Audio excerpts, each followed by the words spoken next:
Yesterday we spoke about falsehood, ahankar, or in terminology of Patanjali Muni, asmi, I am. Now we need solution. I understand that yesterday I mostly spoke about the problem and not enough about the solution. So let's emphasize the solution for this problem. I'll give the definition of false ego, ahankar, asmita, which is given by Patanjali. Drik darshana shaktayoho ekatmata iva asmita. Asmita or false ego means when you, in simple terms, mix the experience with the experiencer. We, the soul, which has the ability of experiencing, so used to experience whatever we experience, that we think that we are the act of experience. It has become very clear.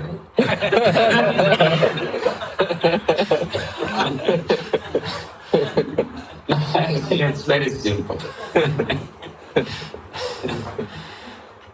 Because we always interact with this world, because we always see, always hear, always smell, always eat. That we definitely do always. So, sleep, and do all kinds of experiences, undergo all kinds of experiences in this world. They're so used to it, then it's very difficult for us to separate us, who experiences this, from these acts or actions of experience. And because we're always doing it, we kind of think, that's me, that's me, that's me, whereas I'm separate. So, and therefore he says, Drik darshana shaktayoho ekatmata, even. We think that, our ability to experience and this process of experiencing and me, who is the experiencer, is the same. Therefore, in other traditions, what they do, in other spiritual traditions, what they do, they try to facilitate this process of separating the act of experience from the experiencer. This act of awareness, the awareness, and what happens, because I always experience something, and I think that's me, I take it very seriously. Something is happening with me, somebody told something about me, and, or what will be in the future. Basically, there are three main factors of stress, which continuously produce the stressful emotions. The first factor is time. We're always worried what's going to happen in the future. Will Modi win or not?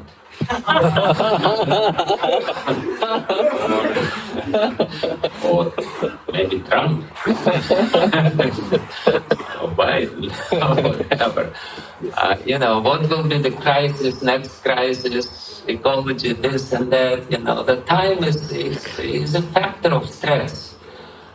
Because it's a very acute factor of our day-to-day experience, what's going to happen, and especially in the future, or what I lost. We always dwell either in the future or in the past. And because we never identify ourselves with this awareness, with the ability to aware about things, we hardly ever in future, in the present. The second factor of our stress and worry is the condition of our body. Something is always wrong. We only forget about body when we hear about Krishna. The rest of the time, something goes wrong, this joint or that joint, because we have so many joints.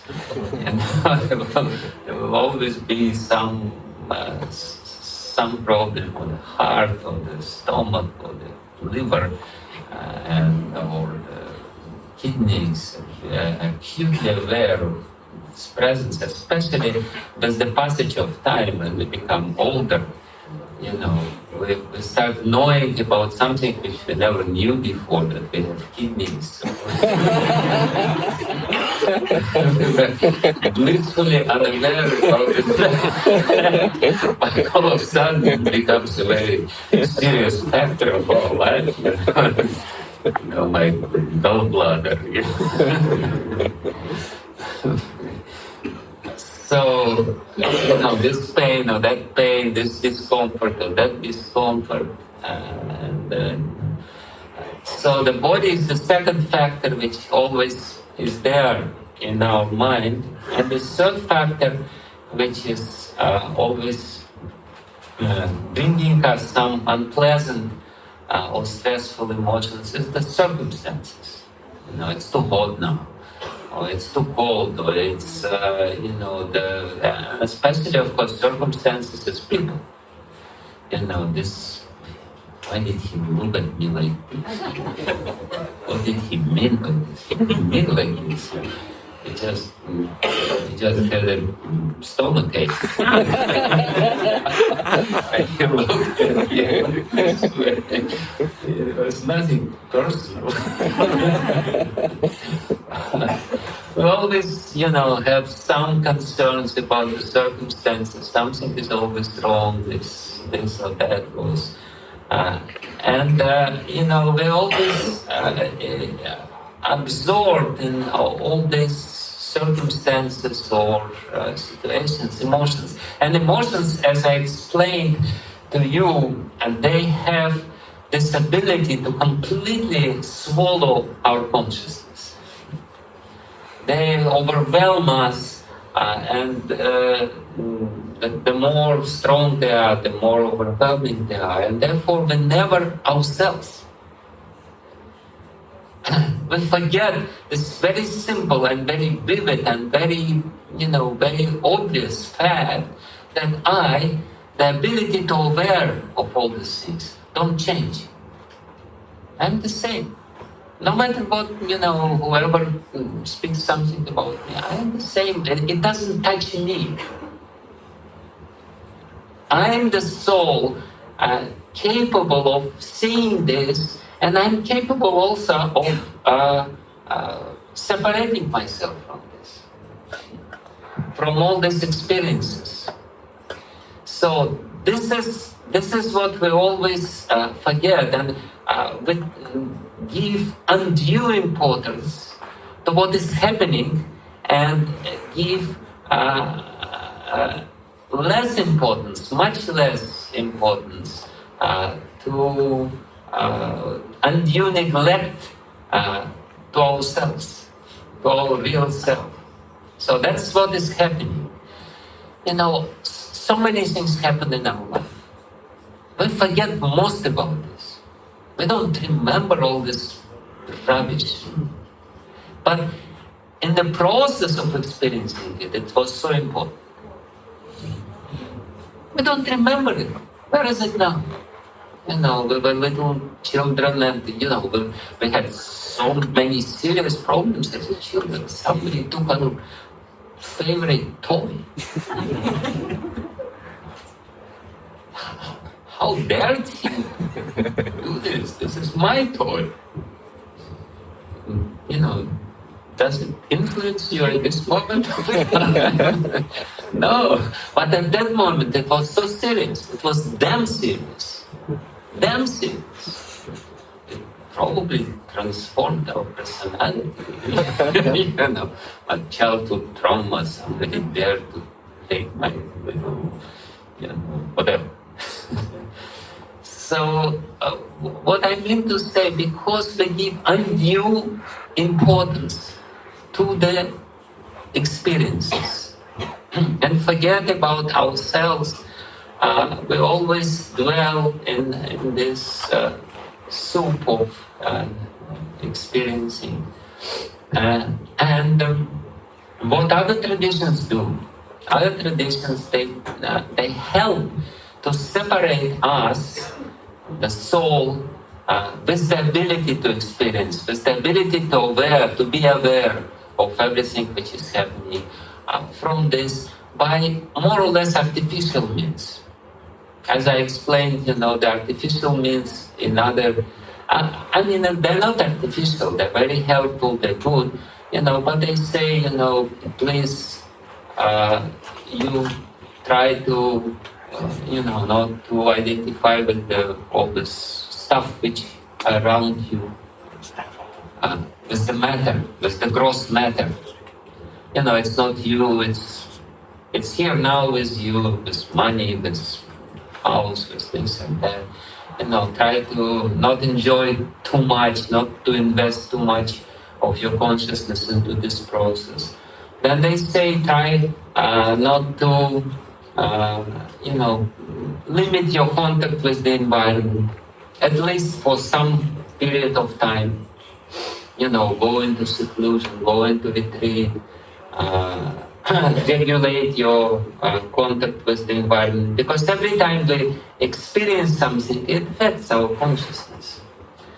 And so, because we're always dwelling in the content of our consciousness, we never dwell in the consciousness itself, in the soul. And then, of course, they say you should behave yourself humbly, try to be humble. Not to be too proud by your achievements, by your position, by your diplomas, by your degrees and PhD, or what else is there, MIT or ABC, GBC also. You add something to yourself and dwell in this situation, in this all these bodies. But actually, you're not this. You will die, and who will remember that you were see? You will not remember it. Who cares? This or that. You are spirit soul. You will remain. You will be. You are eternal. You are eternal. This individual ability to aware about yourself will remain. The body will be gone. Everything will be gone. All the praises which were there, all the blames which you experienced, that's gone. That's the water under the bridge. It's already so much we experience. Forget about this. So there is this policy in other spiritual traditions, and in our tradition, as I explained, that we limit our contact, regulate our contact with the environment. Then we try, distance ourselves from all this external stuff, and we try to behave very humbly.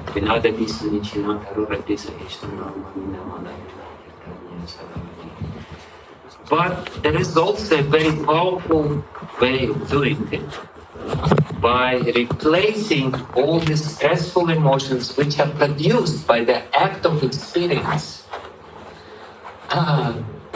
with the emotions of surrender, because what bhakti means that we turn away from the external world and we turn ourselves towards God, towards Krishna. So, and the emotions which are produced by this act, when we turn away from the world, and at least try to turn towards the Lord, to see Him. This act is called surrender. I surrender myself. Because turning away from the Lord means surrender from the world around us. Means surrender. So, and this act itself, this desire, this determination to turn away from the world and to establish some relationship with the Lord is very emotional. And if we learn these emotions, if we rehearse these emotions again and again and again, this is my determination. I do want to re-enter into relationship with the Lord, which is reality. I don't want to live in this changing illusion, constantly changing environment, which doesn't bring me any lasting happiness. I don't want to identify myself with all this, as Prabhupada said, tabernacles. This is the tabernacle. This is a very old English word.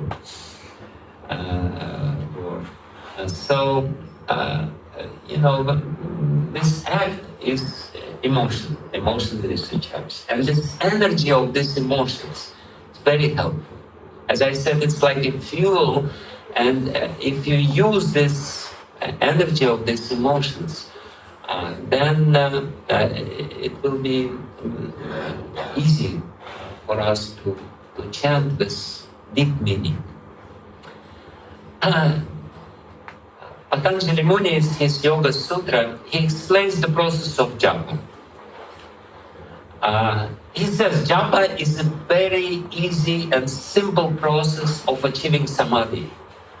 He explains there is, difficult, long, protracted process of achieving samadhi, and then he says that japa. He says that if you just chant the name of God, very easy you can achieve samadhi. But he explains how to do it. He explains the process. The process is tad japas tadartha bhavana. You repeat again and again and again the name of God. Hare Krishna, Krishna Krishna, Hare Hare, Hare Rama. But not only this. Tadartha bhavana. You also have to meditate on artha, on the meaning of what you're repeating. Tadartha bhavana. You have to dwell on this, on the meaning of, this act should be meaningful. Sometimes we do it in a very mechanical way. Yes, I have to do it. Yes, I promised 16 rounds. Not even one beat less. Hare Krishna, Hare Krishna. No, but they have to understand what is the meaning. The meaning of Lord Krishna, the meaning of Lord Rama, the meaning of Hare, and the meaning of the whole process. And emotions is the meaning. If we do it with the emotions, then this act will become meaningful, and this act very quickly change your personality. As I said, because we are this vicious circle of karma, we're getting stuck in it, easily getting stuck in our, psychological traits, in our reactions, in our emotions, in our anger, in our greed, in our lust, in our illusions. So, but this is a powerful process to use these emotions of saranagati. Yes, my Lord, I'm yours. I don't care about anything else, at least for 2 hours. You have 22 hours to care about the whole world. Just 2 hours to care about God.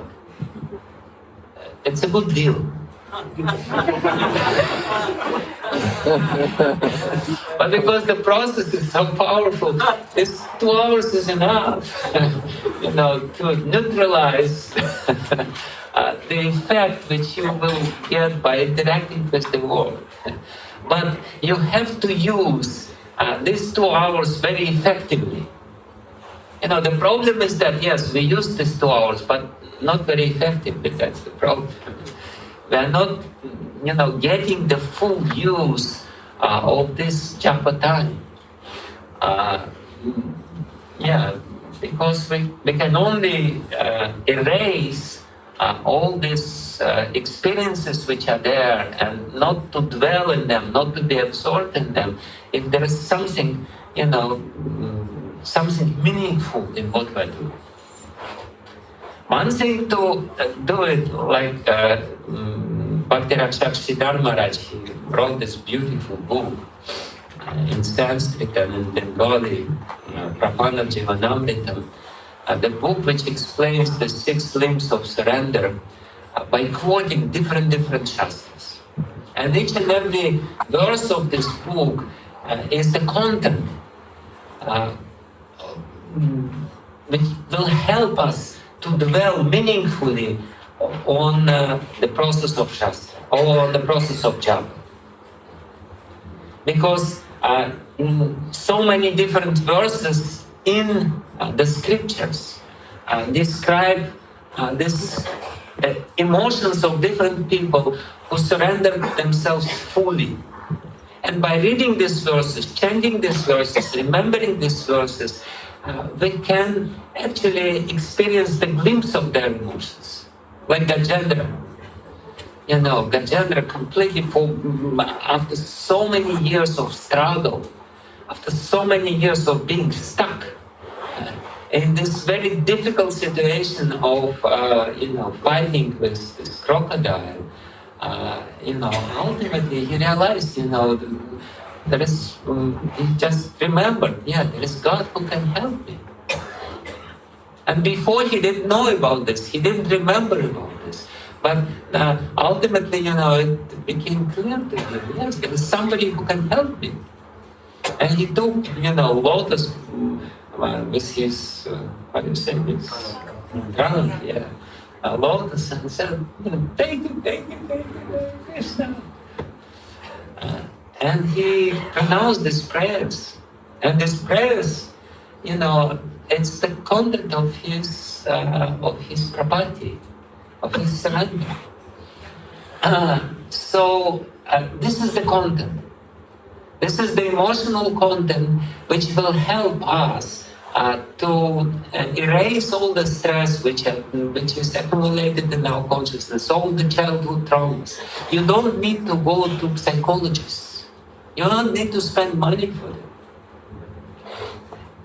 If we do it properly, if we do it in a proper way, our consciousness will quickly become very clear and dedicated to the Supreme Lord.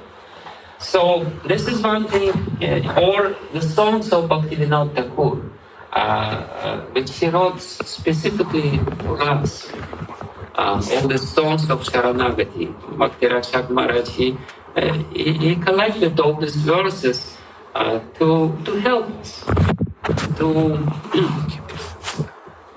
to feel different aspects of these 6 limbs of surrender. Because each and every aspect of this limb, of these limbs of surrender, of 6 limbs of Saranagati, they're multi-dimensional. It's those great devotees who experience this, their experience is reflected in the verses which are recorded in the scriptures. So I will read a very beautiful part of Jaiva Dharma, which explains this, very briefly explains this 5 emotions of Saranagati. This is what Bhaktivinoda Thakur writes. There are 6 symptoms of self-surrender. The first 2 are Anukulyasya Sankalpa and Pratikulyasya Varjana. I will not do that which I will only do that which is favorable for unalloyed bhakti, and I will reject all that is unfavorable. This is called sankalpa, or pratigya, solemn vow. So the first emotion is this solemn vow, pratigya. I'll do it no matter what. Sometimes it's difficult, but I'll do it. I will not betray my Lord. Because every time we do something which is displeasing to Him, we basically betray Him. We basically say, I don't care about you. So this is basically the determination within us. Yes, the Lord is there. I feel His presence. He is present. He is in my heart. I feel He is present there. So the first emotion is this pratigya. Yes, I will do it. And of course, sometimes we will fail. But still, we failed. And after that, what is the conclusion? I will still do it. Even though I fail, I will still continue doing it because what else to do? What is the alternative? There is no viable alternative to this. Otherwise, you will be just completely, you will be just, while giving our consciousness to the matter, we become matter ourselves. We betray our higher spiritual nature. So the first is that, yes, this pratigya, or sankalpa, determination. The third symptom is rakshishyatiti vishvasu, faith in Bhagavan as one's protector. Bhagavan is my only protector. I can derive absolutely no benefit from jnana, yoga, and other such practices. Well, it's very difficult for me because I do yoga every day. But, we may do this, but ultimately we know that only because Bhagavan allows us to do yoga, we can do yoga. And very soon He will not allow us to do yoga because, for how long you can do yoga. Ultimately, we have to understand this simple fact that if there is anyone who can protect us, it's only Him. Everything else is not a very, it's like Prabhupada says in his translation of the second canto of Srimad Bhagavatam, fallible soldiers. We try to surround ourselves with different protective measures. But as Prabhupada says, they are all fallible soldiers. All these soldiers which we are surrounded by trying to protect ourselves will fall. We may have money, we may have this, we may have relatives. Oh my goodness, we may have wife. Hare Krishna.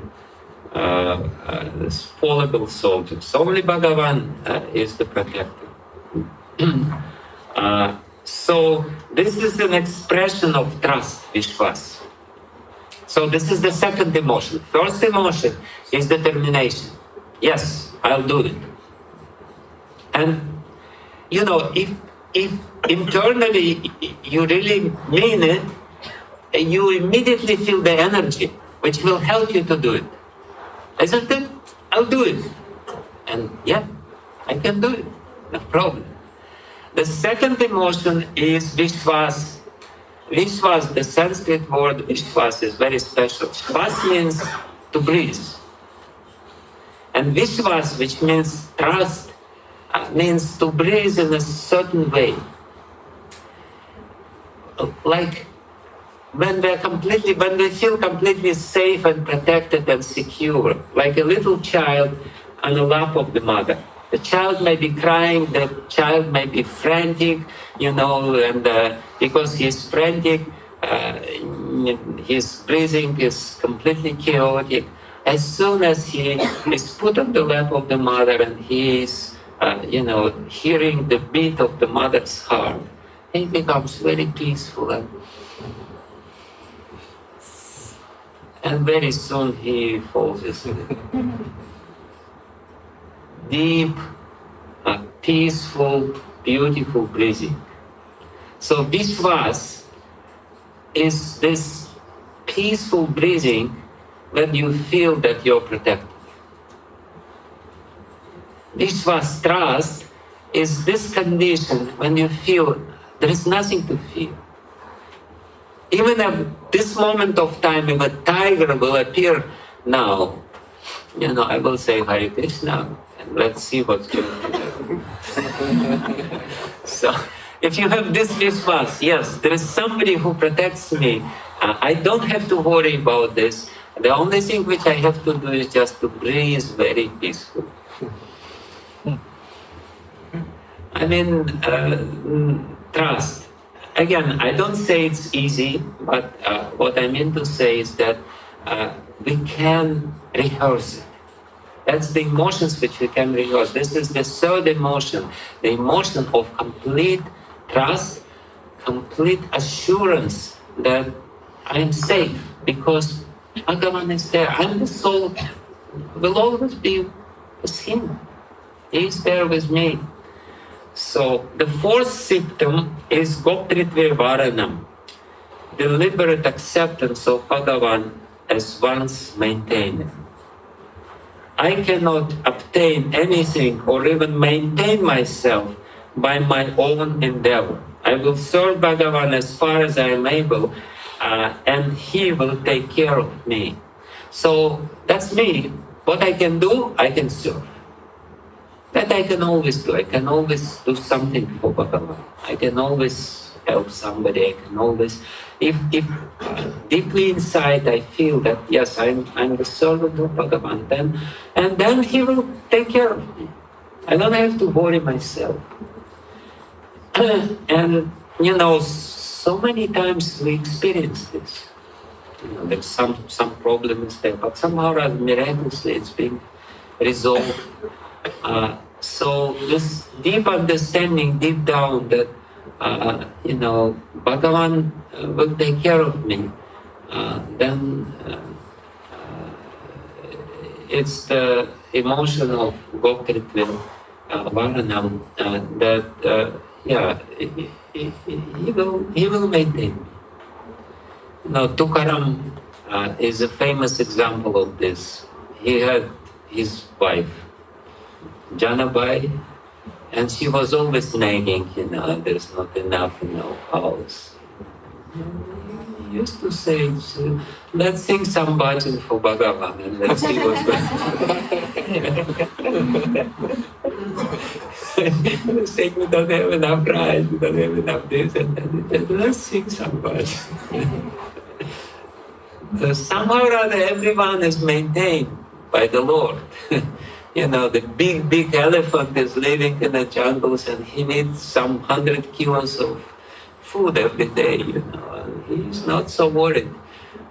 Somehow or other he's being maintained, everyone is being maintained. Yeah, we should do the needful, but at the same time, internally, we should have this conviction. Yes, I'm being maintained. He gave me this food. He made this arrangement. He made this beautiful world. He gave me the air to breathe, the water to drink, food to eat. Everything is there.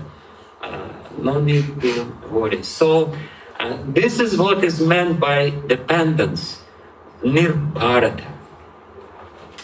Bhakti Vijnana Thakur translates this limp of surrender, Goptritve Varana, as a complete dependence, nirbharata. The internal emotion of dependence. Yes, I am dependent on Bhagavan, and it means that he will maintain me. As I explained to you, this is the complete surrender. Everything else is just a particular case of surrender. But this is the complete surrender which is there.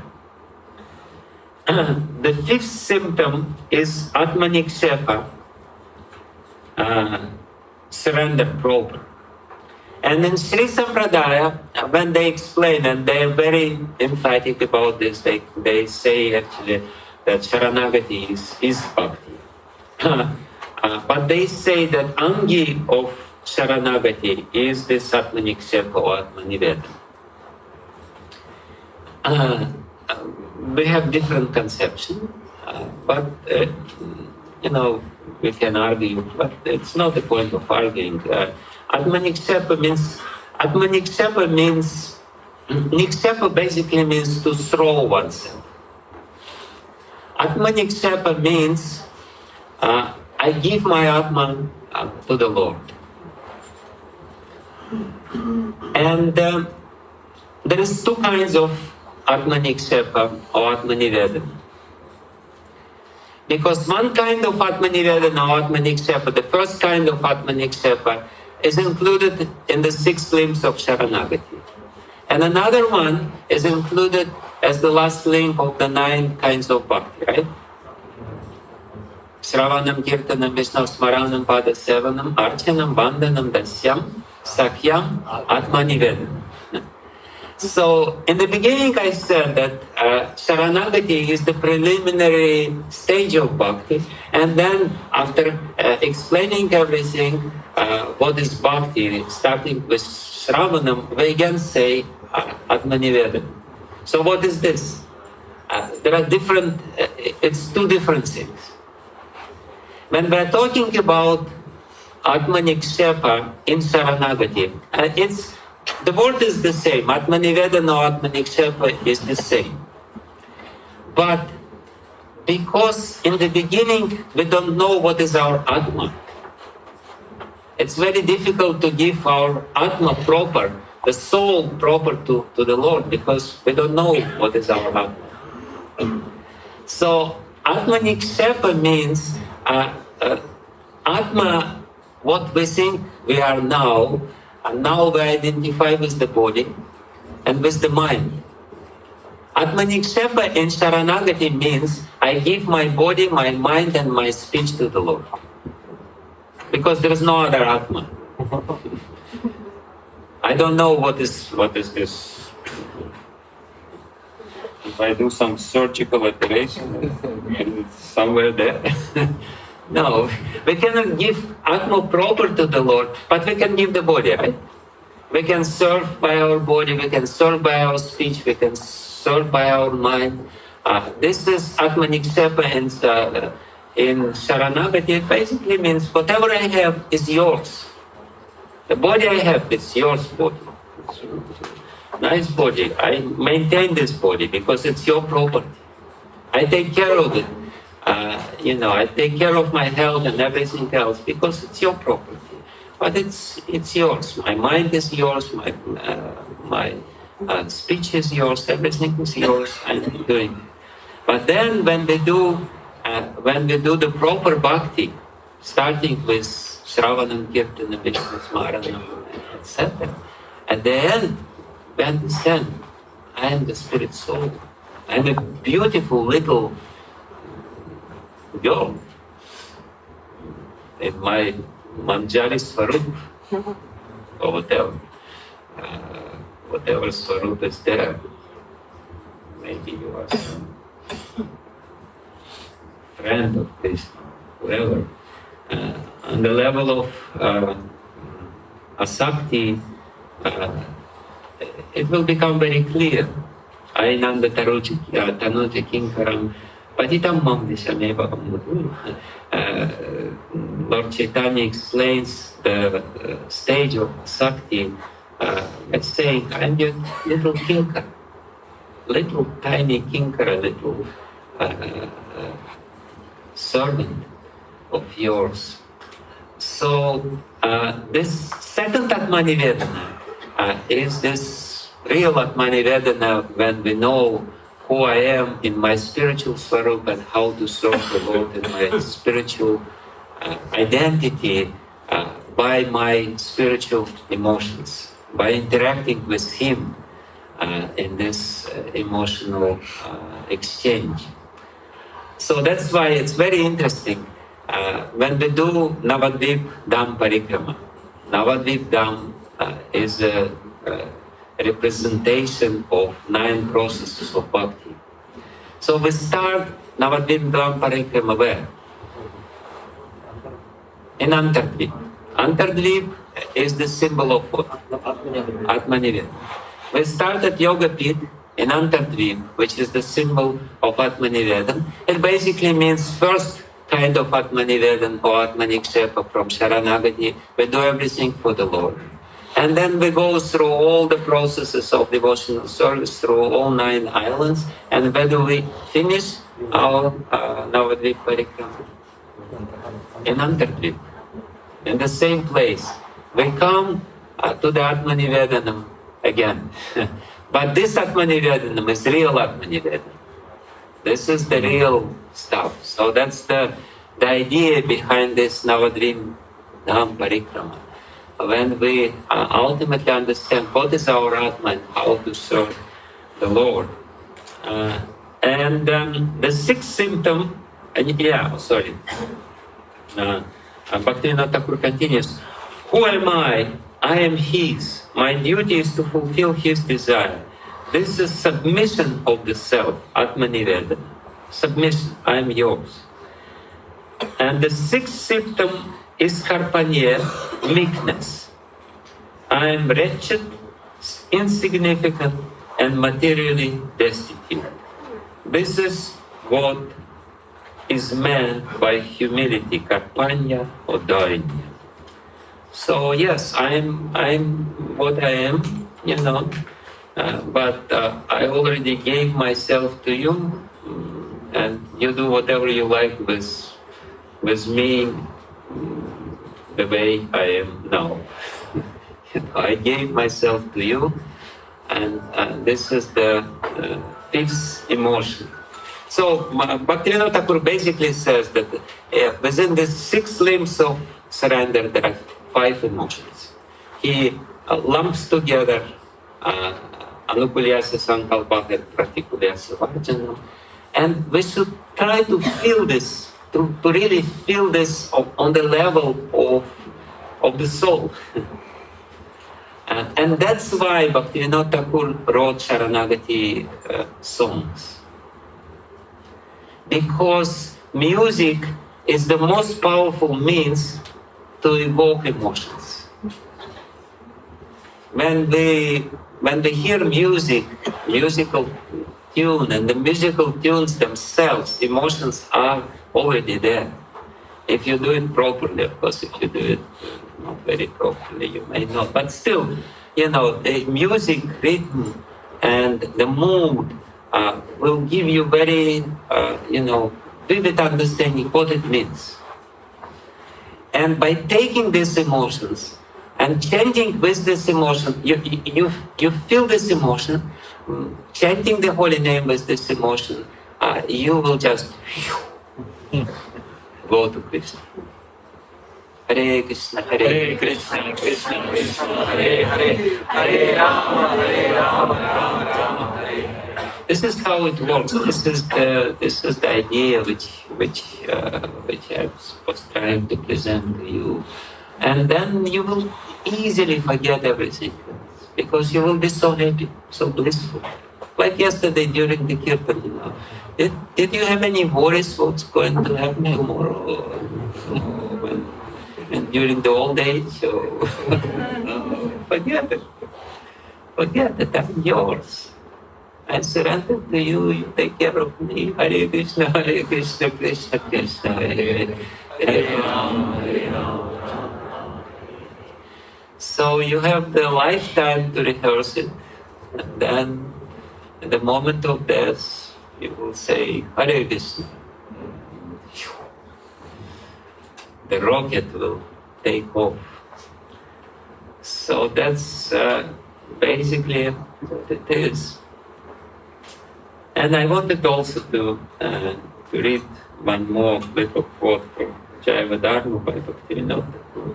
How the process, it's a very positive quote, how the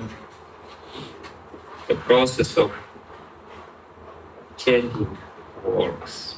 Bhakti Vijnana Thakur explains at the end of the section of Jaiva Dharma, which is devoted to Nama Bhajan, the most important process. He explains the gradual process of uh, getting rid of the offenses.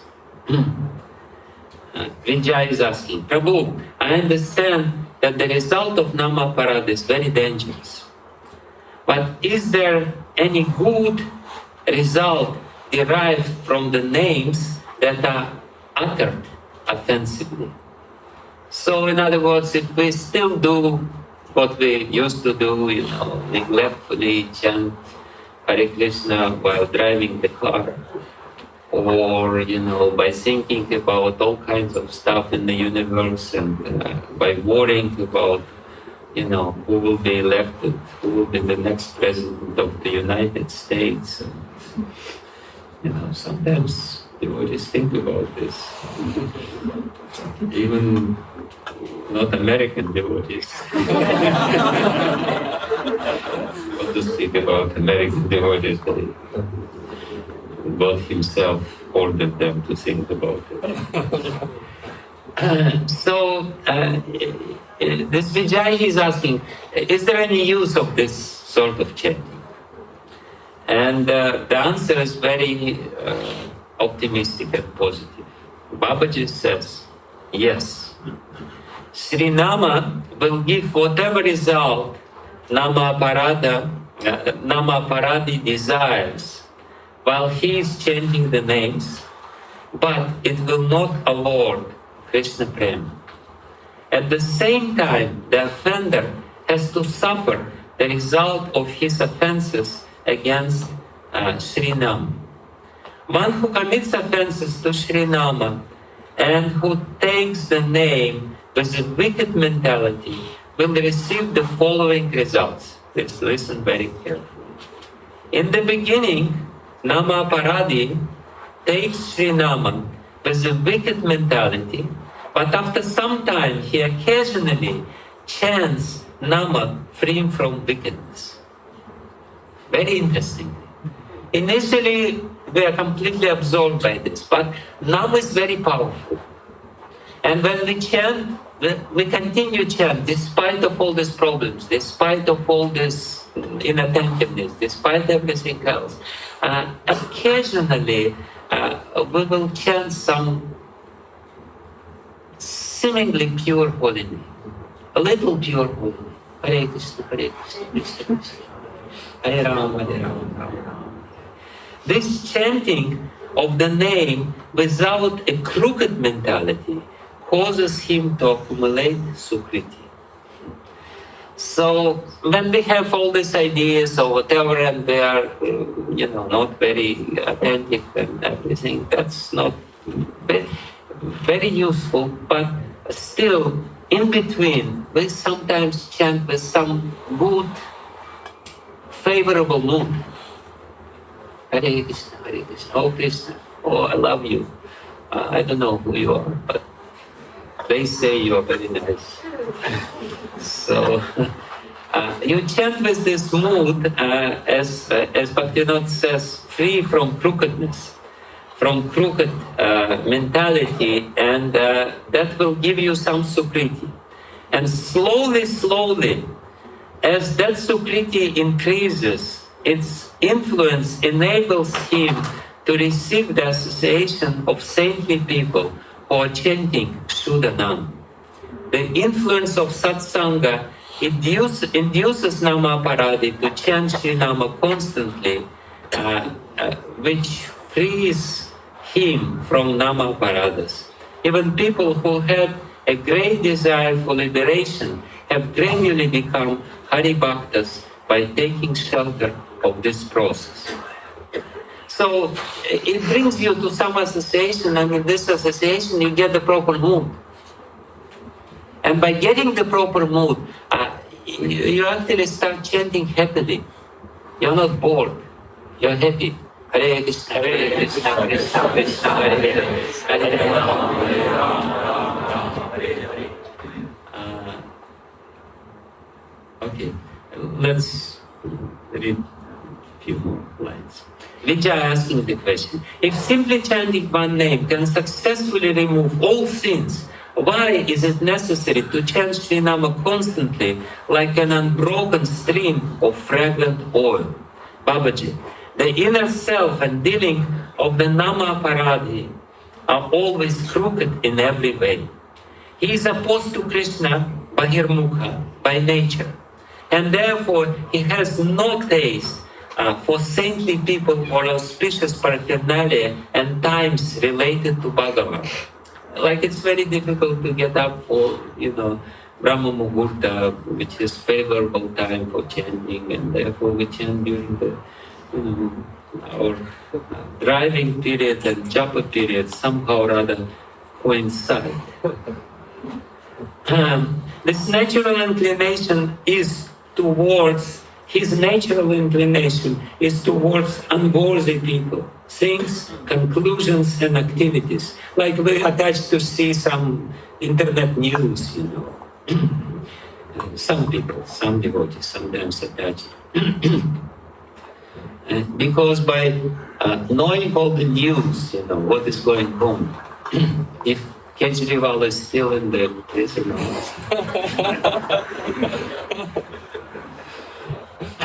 we get the false sense of control, as if anything depends whether on you, whether Kejriwal will be released or not. Now if the news gives you this false sense, I'm in control, I know what's going on, I'm in control. So this is what Bhaktivinoda Thakur says here. There's a natural inclination for something which is not very helpful. to get some stuff into the mind which is not really good. So his natural inclination is towards unworthy people, things, conclusions, and activities. However, if he always chants Sri Nama, he will have no time for unwanted association and activities, and because he is not in bad association, his chanting of Sri Nama will gradually become pure and give him a taste for auspicious objects. So basically, Bhaktivinoda Thakur says that the process of purifying from the offenses is twofold. One is that it brings you towards good association and saintly association, and this saintly association gives you the push, the enthusiasm to chant more. And by chanting more, you avoid doing nonsense, and by avoiding doing nonsense, very quickly you will get a taste for the holy name. So otherwise, and therefore, Prabhupada said, actually we should chant 24 hours a day, but minimum 16 rounds. But 16 rounds is a bare minimum. The rest is, you still have to try to chant within your mind. Of course, you have to do so many duties, that's fine. But, within the mind, this feeling should be there. I'm Krishna's, and I'm with him. Hare Krishna, Krishna Krishna, Hare Hare. And in this way, we will be protected, we will be completely, inoculated. We will get a good injection of vaccine of the holy name, and we will be protected from the infection of material contamination. And this is a beautiful, simple process, but there is some science behind it, and I was trying to explain this science, how it works. So, thank you very much.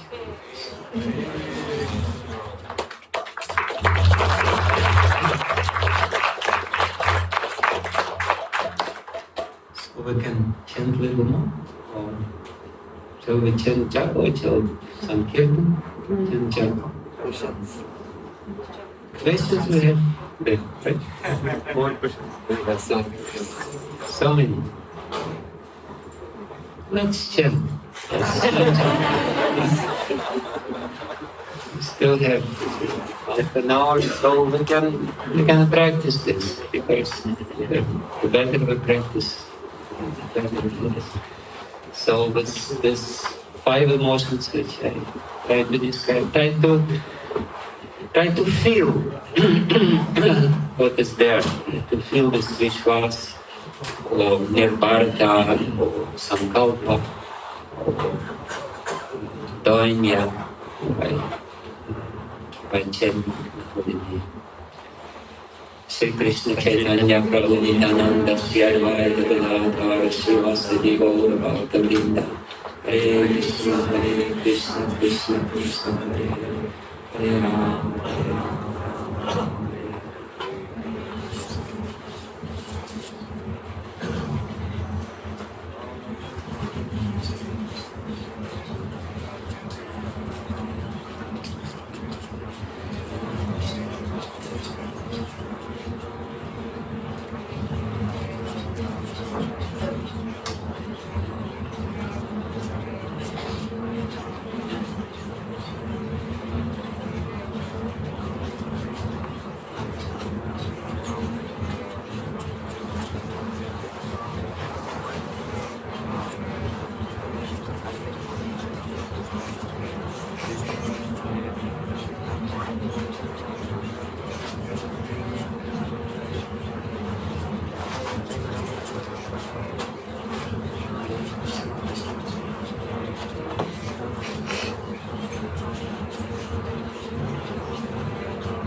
The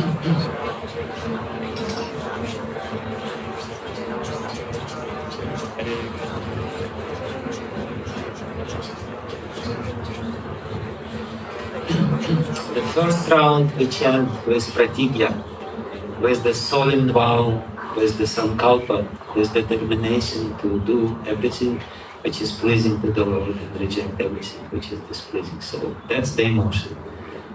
Let's do it. Hare Krishna, Hare Krishna, Krishna Krishna.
second round we will do is the emotional Vishwas, complete trust.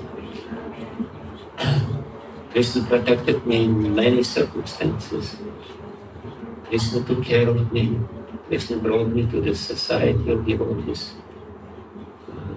Krishna always gives me protection. I have nothing to worry about.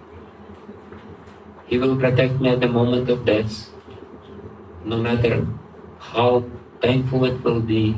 He will relieve the pain. He will come to me.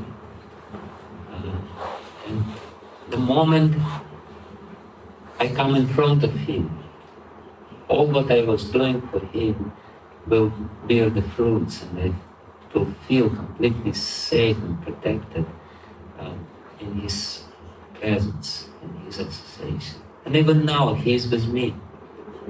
He's looking at me. And he's waiting when I turn my face to him. So there's nothing for me to worry about. Nothing about time, nothing about body, nothing about the circumstances. I'm chanting with this Vishwas and with trust in his protection. Hare Krishna, Hare Krishna, Krishna Krishna. Hare Krishna, Hare Krishna, Krishna Krishna. Hare Krishna, Hare Krishna, Krishna Krishna.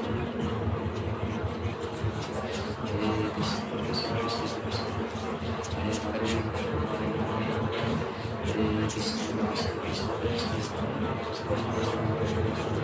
Hare Krishna, Hare Krishna, Krishna Krishna.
Relax.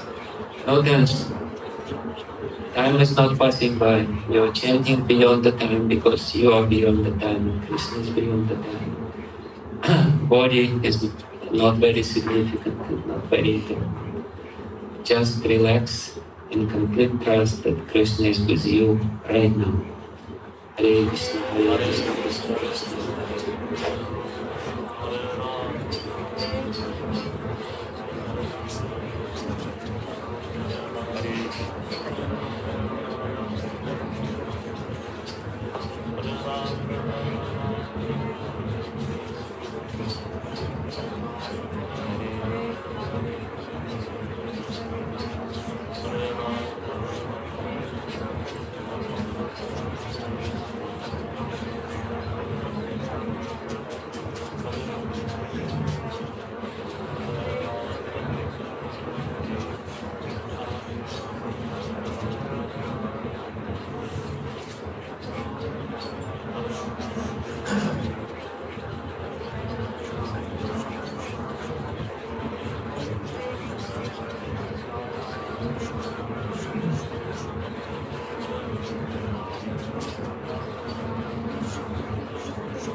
Third emotion is nirvana. Bhara means burden. We usually have burden of responsibility on our shoulders. Therefore, our shoulders become very tense. The tension, immense tension, is accumulated here because we always, like a donkey, carry some heavy weights of responsibility.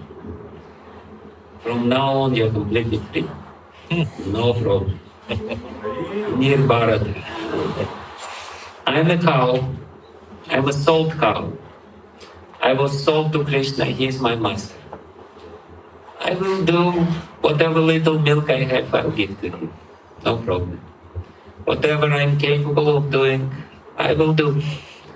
You know, sometimes cows give a lot of milk. Sometimes cow give just few drops of milk. Cow is cow. Cow is doing whatever she can do. So I'm a sold cow, I'm his cow. I will do whatever I can, and he will do the rest. No problem. Nirvana. I completely depend on him. And I will try, conscientiously try to do whatever I can. I will serve him by my body, by my words, by my thinking process. But ultimately, he will compensate.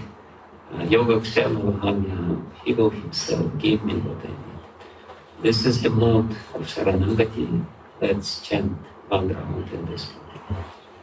Hare Krishna, Hare Krishna, Krishna Krishna, Hare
Finish now. Chant one more round. So we'll chant one more last round. In this round we will chant in the mode of Karpanya. I am the object of Krishna's pity. I've been trying to surrender to Him. I've been trying to overcome my habits. I've been trying to chant this concentration. It didn't work. For many years, I'm trying to practice this Krishna consciousness. Still, I'm in the same place. Still, I feel that there are same things in me. I'm so useless. I'm totally, completely useless. Yes, I did something. Yes, something changed, but not as much as I would like to. I still don't feel prema. I still don't feel even strong attachment to Him. I'm going through this holy places like Vrindavan, and I don't see Him. I only see garbage. I have no hope. My only hope is Him, His pity. I'm Dina, I'm fallen. I'm still very much attached to matter, very much attached to body, very much attached to material emotions. I have so many other problems which I have. But I also have hope. He is most merciful. And I will try to behave accordingly. I will never be proud. I will never try to show how great I am. Always I will try to serve the devotees, to prove to Krishna that I need His mercy. My service to others is only proof to Him that I need His mercy. And only by His mercy I can achieve something. So that's the mode of Karpanya. And let's chant in this utter humility in the last round for this moment.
Hare Krishna, Krishna Krishna, Hare Hare, Hare Ram, Ram Ram, Hare Krishna, Krishna Krishna, Hare Hare, Hare Ram, Ram, Hare Hare, Hare Krishna, Krishna Krishna, Hare Hare, Hare Ram, Ram, Hare Hare. Shiva Prabhupada ki jai, Jai Jai Shri Radhe.